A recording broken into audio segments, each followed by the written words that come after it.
Ассалаумағалейкум, эфирде білу маңызды.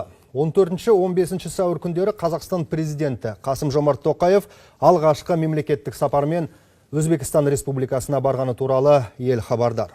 Бүгінгі бағдарламамызда осы сапардың екі ел үшін маңызы туралы сұхбаттасатын боламыз. Студиямыздың қонағы Қазақстан стратегиялық зерттеулер институты халықаралық зерттеулер бөлімінің басшысы Әсел Назарбетова. Әсел Қожахметқызы, студиямызға қош келдіңіз.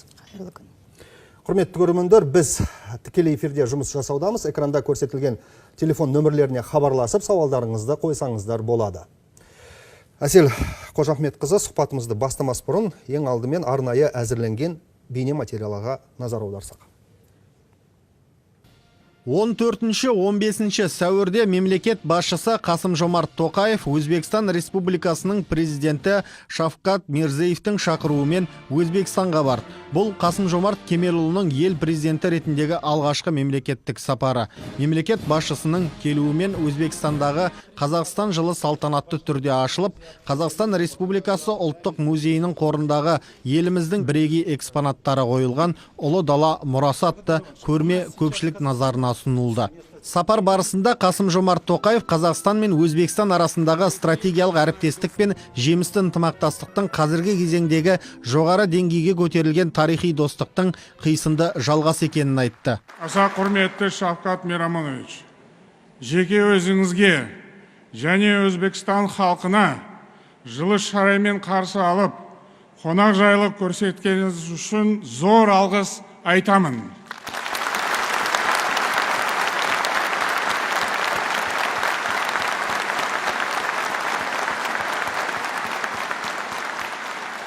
Қазақ пен өзбектің базарыды бір, мазарыды бір деп бабаларымыз бекер айтпаған. Екі халықтың тілі де, діні де, тағдыры да, тарихы да бір тұтас. Қадірлі бауырлар, ұлы Абайдың татулықтан артық жолда жоқ деген қанатты сөзі бар. Қазақ пен өзбектің қуанышта, мұңы да, мақсат мұраты да бір. Ел президентінің мемлекеттік сапар аясында жеке және кеңейтілген құрамда кездесулер өтті. Онда Қазақстан мен Өзбекстан арасындағы сауда-экономикалық, ауыл шаруашылығы мен әлеуметтік гуманитарлық және көлік транзиттік салалардағы ынтымақтастықты одан әрі нығайтуға бағытталған өзекті мәселелер талқыланды. Сондай-ақ өңірлік және халықаралық күн тәртібіндегі басты тақырыптарда қаралды. Кездесуде Қазақстан мен Өзбекстан президенттерінің бірлескен мәлімдемесі жарияланып, бірқатар мәселе бойынша үкіметтік деңгейде құжаттарға қол қойылып, болашақ межелер айқындалды. Мәселен, 2020 жылдың соңына қарай Қазақстан мен Өзбекстан арасындағы өзара тауар айналымын 5 миллиард долларға жеткізу жоспарланды. Бүгінде бұл көрсеткіш 3 миллиард ақш долларына жуықтаған. Қазақстан көрші елден бақша өнімдері мен жеңіл өнеркәсіп өнімдерін импорттайды. Ал өз кезегінде Өзбекстанға бидай, май, ұн, мұнай өнімдері экспортталады. Мы предметно остановились на вопросах промышленной кооперации.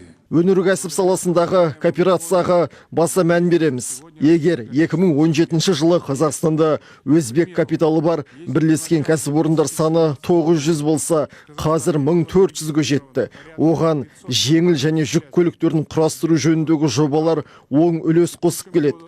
Дәстүр бойынша транзиттік тасымал саласында да пікір алмастық. Қазақстан Республикасы мен Өзбекстан Республикасы арасындағы дипломатиялық қатынастар 1992 жылғы 23 қарашада орнатылды. Бауырлас екі ел арасындағы ынтымақтастық 1998 жылы қол қойылған мәңгілік достық туралы шарт пен 2013 жылғы стратегиялық әріптестік туралы шартқа сәйкес дамып келеді. Әсел Қожахметқызы, жаңа көрдік материалдан. Шынымен де бұл тілі, діні, тағдыры біртұтас екі ел үшін бұл шынымен де бір нәтижелі сапар болды деп мемлекет басшысы Қасым-Жомарт Тоқаевтың өзі атап өткен еді. Осы сапардан кейін қазіргі кездері бұқаралық ақпарат құралдарында жалпы сарапшылар осы екі ел арасындағы ынтымақтастық жайында пікірлерді айтып жатыр. Енді осы Өзбекстанға жасаған сапардың маңыздылығы неде? Сіз қалай білесіз? Осы таяу күндері мемлекет басшысы Қасым-Жомарт Тоқаевтың Өзбекстанға мемлекеттік сипаттағы ресми сапары болды. яғни бұл мемлекеттік дегеніміз өте жоғары деңгейдегі сапар деген сөз. Яғни бұл сапарға үлкен мән берілді. Бұл Қазақстанның яғни қазіргі транзиттік жағдайында сыртқы саясатындағы басым бағыттарының ары қарайда сабақтастығын көрсету үшін көрсетілген тағы да бір сапар болды Ресей Федерациясынан кейінгі. Яғни Қазақстан үшін біздің орталық Азия аймағы бұл біздің өте маңызды серіктестеріміз. Соның ішінде Өзбекстан Республикасы.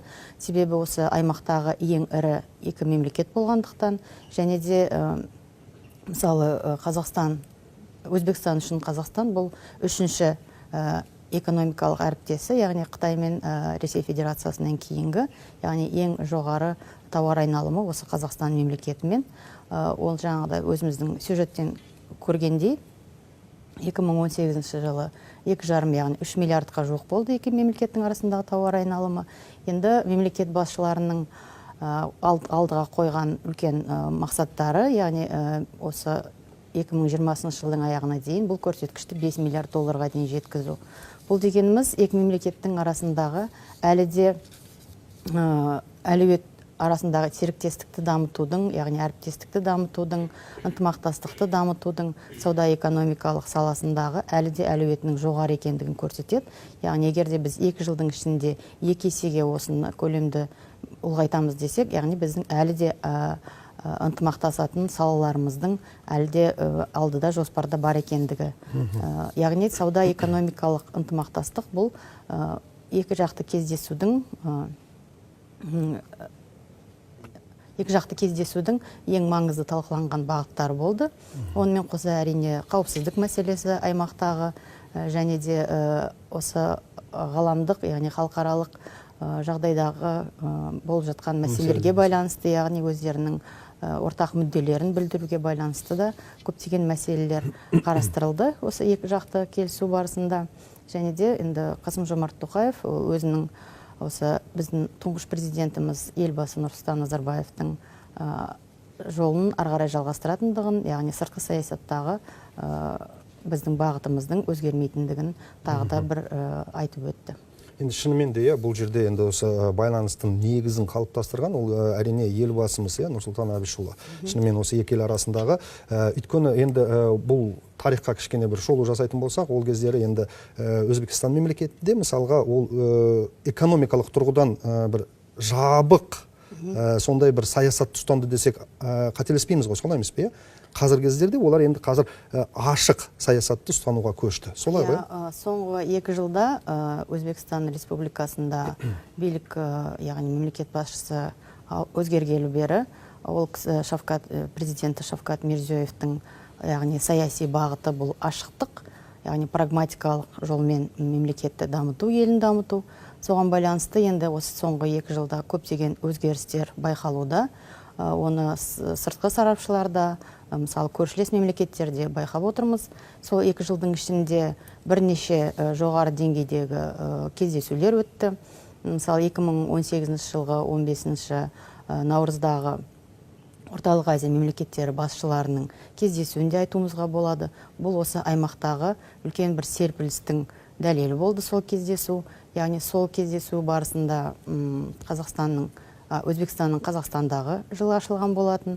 Яғни сол соңғы 2 жылдағы өзгерістер бұл жалпы халықаралық әлемдік саясаттағы бір бақылауда ұсталып отырған үлкен бір маңызды процестер, яғни аймақтағы жүріп жатқан. Яғни аймақ мемлекеттерінің бір-біріне деген достық қарым-қатынасының ары қарай нығаюының көрініс тауып отыр. Яғни Өзбекстан мен Қазақстанның арасындағы осы уақытқа дейін мысалы жаңағы айтылып өтірген 98 жылғы мәңгілік достық жөніндегі келісім бар. Одан кейін 2013 жылғы жаңағыдай стратегиялық әріптестік жөніндегі келісім бар. Сол құжаттардың құжат түріндегі емес, шынайы түрде, яғни өміршеңдігін көрсететін екі жақты қарым-қатынастардағы жаңа бір кезеңді, жаңа бір белесті, яғни жаңа бір серпілісті көрсететін қазір осы 2 жылда біз көріп байқап отырмыз. Соның арқасында осы жаңағыдай экономикалық тұрғыдағы көрсеткіштеріміздің қарқындап дамып жатқанын да байқап отырмыз. Яғни мысалы 2018 жылдың күзінде Шымкент қаласында өңіраралық ынтымақтастық жөніндегі форум болды. Сол жердегі мысалы көптеген орта және шағын бизнес өкілдерінің кездесуі барысында көптеген келіссөздерге қол қойылды. Соның арқасында мысалы қазіргі Өзбекстанның Қазақстандағы экономикасына кіруінің де жаңында көрсеткіштері көбейіп отыр, яғни өнеркәсіптер, бірлескен өнеркәсіптер ашу. 900 болса, міне осы 2 жыл ішінде 1400-ге жетіп отыр да, мысалы. 400-ге жетіп отыр. Яғни бұл осы көрсеткіштердің өзі осы 2 жылдың ішіндегі үлкен бір өзгерістерді дәлелдейтін көрсеткіштер. Түсінікті. Енді Әсел Қожахметқызы, біз экономикалық тұрғыдан осындай жетістіктеріміз бар деп айтып өттік, екі ел арасындағы. Енді осы жолы шынымен де бірталай келісімдерге қол жеткізілді. Оның ішінде осы мигранттар мәселесіне байланысты шешуді де заңдастырылды деп айтуға болады. Енді қарасаңыз, осы көрермендерге де және де қарапайым халыққа түсінікті болу үшін осындай қол қоюлар, яғни осындай келісімдерді жүзеге асыру арқылы біз қандай мәселелерді шешеміз? Енді осы мемлекеттік сапар барысындағы уағдаластыққа жеткен үлкен бір мәселелердің бірі осы көші-қон мәселесін реттеу. Яғни біз бұрыннан белгілі нәрсе, яғни Өзбекстанның азаматтары Қазақстанға келіп заңсыз түрде яғни жұмыс істеп жүргенін біз білеміз. Яғни бұл заңсыз миграция деп айтуға да болмайды, себебі олар келген сайын біздің жаңағыдай миграциялық мекемелерге барып міндетті түрде тіркеуден өтетін. Бірақ енді осы жолғы келісілген келісім бойынша ол біріншіден сол жаңағыдай көші-қон, еңбекші көші-қон мен келген жұмысшылардың құқығын қорғау жөніндегі мәселе реттеледі. Және екіншіден заңсыз көші-қонмен күрес жөніндегі, яғни меморандумға қол қойылды. Яғни бір реттілік дейміз ғой. Бұл реттілік, себебі енді Қазақстанның тұтастай мысалы өзінің еңбек нарығын қамтамасыз ете алмайтын да өзінің мысалы бағыттары болуы мүмкін. Мысалы құрылыс саласында жұмыскерлердің саны бізде мысалы бұл зиян келтірмей ме өзімізге? Осы мәселе жаңағыдай осыны реттеу үшін, яғни Қазақстанның барлық өзіне де мысалы жұмыс көзі тапшы салаларға емес, керісінше жұмыскерлер қажетті салаларға біз сол мигранттарды тартуымызға болады. Яғни бұл сауда саласы болуы мүмкін, бұл жаңында айтқан құрылыс саласы болуы мүмкін, бұл өнеркәсіп саласы болуы мүмкін. Яғни себебі Қазақстанда бізде яғни барлық салаларды біз жұмыскерлермен, жұмысшылармен қамтуға мүмкіндігіміз жоқ болып тұр. Себебі мысалы кейбір салалар бізде осы уақытқа дейін онша дамымай қалды. Енді біз қазір өнеркәсіпті дамыту үстіндеміз. Индустриялық бағытты қазір біз үлкен жолға қойып отырмыз. Сол себепті бізге осындай мысалы кейбір салалардың жұмыскерлері қажет болады.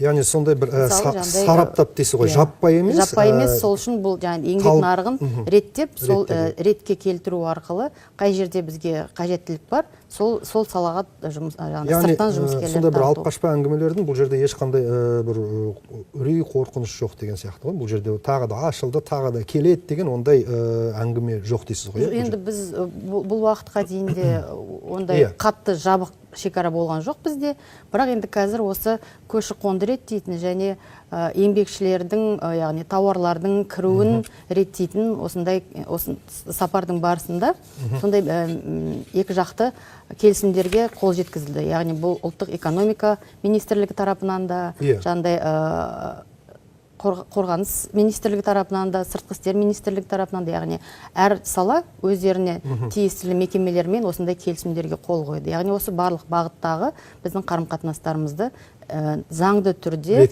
ресми түрде ретке келтіретін құжаттарға қол қойылды. Қараңыз, енді Әсел Қожахметқызы, тағы да бір жаңалық деп айтуға болады. Өйткені осы сапар барысында Орталық Азия халықаралық сауда экономикалық орталықтың ашылу туралы жарияланды, айтылды. Яғни бұл шекара бойында ашылатын орталық, сол емес пе? Бұл қандай мәселелерді шешеді? Енді біздің осы хаб ашылу жөнінде Орталық Азия халықаралық сауда экономикалық ынтымақтастығы орталығын ашу жөнінде келісілді. Яғни бұл осы аймақтағы сауда логистикалық хаб болады. Біздің негізі аймақтың біздің көліктік, яғни логистикалық әлеуетіміз өте жоғары. Себебі біз Европа мен Азияны қосатын құрлық болғандықтан біздің территориямыз арқылы, яғни жалпы орталық Азияның территориясы арқылы, оның ішінде Қазақстан территориясы арқылы көп мемлекеттердің жаңағыдай көлік тасымалын жасауға мүдделі. Осы тұрғыда мысалы Қазақстан мен Өзбекстанның арасындағы шекарадағы мәселелерді реттеу, яғни трансшекаралық мәселелерді ретке келтіру, бұл осы яғни көлік транзитін жеңілдетеді. Себебі мысалы қазіргі осы сапарға дейінгі де мысалы соңғы жаңалықтарда мысалы ақпарат көздерінен естуімізге болады, яғни бізде кеден бекеттерінде, яғни көліктердің тасымал жүк көліктерінің тұрып қалғандығы жөнінде, ұзақ кезекте. Яғни осы мәселелердің бәрін, яғни қазіргі жаңа технологиялар мен сандық технологиялар арқылы, цифр технологиялар арқылы реттеуге болады. Яғни сол көліктің тасымалын тездетуге, жылдамдатуға, реттеуге. Яғни алыс берісті. Алыс беріс. Бұл біздің осы аймақтың мемлекеттері үшін өте тиімді. Сондықтан да біздің сарапшылардың пікірінше бұл хабтың әлеуеті де жоғары және оған деген сұраныс та өте жоғары болады. Қараңыз, енді сарапшылар деп жатырмыз, енді шынымен де әртүрлі пікірлер айтылып жүр. Біз енді көбіне осы жетістік жағына көңіл бөліп жатырмыз. Ол түсінікті де әрине. Біз бұл жерден бір пайда іздеп жатырмыз да. Екі ел арасындағы қарым-қатынасын жаңа деңгейге шығу, ол біз үшін пайдалы болу керек. Әрине халқымыз үшін пайдалы болу керек. Өзара пайдалы болу керек. Біз ұтылмау керекпіз одан, міндетті түрде. Енді айтпай кетуге болмайды. Осы сапардан кейін көптеген сарапшылардың пікірлері әртүрлі. Мысалға, экономикалық тұрғыдан алатын болсақ, мысалға Өзбекстан экономикасы, яғни Қазақстанның экономикасынан басым түседі деген пікірлері де айтылып жатырды. Осыны бір түсіндіріп берсеңіз, ол қалай шынымен? Қай салаларда бұл жерде сондай бір басымдық бар? Немесе бұл дұрыс пікір ме, әлде дұрыс емес пе? Енді негізі біздің көршілес мемлекеттің дамыған мемлекет болғаны, ол бізге де тиімді. Себебі, мысалы, көрші мемлекеттің жағдайы жақсы болса, тұрақты болса, ол жердегі жаңағыдай ішкі жағдай, онда бізге де ары қарай дамуымызға кедергі болатын, яғни қауіп-қатер төндіретін мәселелер аз болады. Сондықтан да Өзбекстанның экономикасы ол қазір әрине үлкен қарқынмен даму үстінде, яғни жаңағы өзіміз айтқандай, ол қазір экономикасын, яғни мемлекеттік басқаруды либерализация саясатын жүргізіп жатыр Өзбекстанда. Яғни олар ішкі нарығын сыртқы мемлекеттер үшін ашып, яғни ашық түрдегі саясат жүргізіп жатыр. Яғни ол Өзбекстанның дамығаны Қазақстан үшінде бір жағы, яғни аймақтың біріктіріп, ары қарай сол кооперация арқылы аймақты дамытып, сол арқылы енді халықаралық деңгейге, дәрежеге көтерілуге үлкен мүмкіндіктер ары қарай туындайды. Енді біздің тұңғыш президентіміз Елбасы Назарбаев 90-шы жылдардан бастап осы аймақтағы интеграция, аймақтағы, яғни әртүрлі ұйымдарды құру ұсыну арқылы осы аймақтағы мемлекеттердің, 5 мемлекеттің басын біріктіру, сол арқылы бірлесіп осы аймақтағы мәселелерді шешу идеясын әрқашанда ұсынып жүрді. Бірақ енді әртүрлі объективті, субъективті жағдайларға байланысты ол мүмкін болмады. Енді осы 2 жылдан бері нақты енді біз қазір орталық Азияда интеграция емес, көбінесе біз кооперация деген мәселені, кооперациялық жолмен дамуды көбірек ұсынып отырмыз. Себебі кооперация дегеніміз бұл жағында сол аймақтағы мәселелерді бірлесіп шешуге, яғни алдымызда тұрған міндеттерді, мақсаттарды бірлесіп еңсеруге, немесе алдымызда тұрған қауіп-қатерлерді бірлесіп солармен күресуге, алдын алуға мүмкіндіктерімізді бірлесіп пайдалануымыз керек. Бұл дегеніміз біздің әлде аймақтық осы кооперацияның әлеуеті әлде жоғары. Жаңағыдай сіз айтқаныңыз, бұл бәсекелестік туралы мәселе, бұл әрине осы уақытқа дейін де 90-шы жылдарда, 2000-ші жылдарда әсіресе осы шетелдік сарапшылардың пікірлерінде өте көп айтылып жүрді. Әрқашанда осы Қазақстан мен Өзбекстанды бәсекелес осы аймақтағы бір-біріне, яғни бастары қарама-қайшы қоятын пікір дейсіз ғой? Көшбасшыларының бәсекелестігі арқылы да осындай үрдісті көрсеткісі келді. Дегенмен де шын мәнісінде бұндай бәсекелестік бізде болған жоқ саяси тұрғыдан. Себебі біз жаңағыда айтып өткеніндей, бізге осы аймақтың әр мемлекетінің бір қалыпты деңгейде дамығаны, ол бізге тиімді.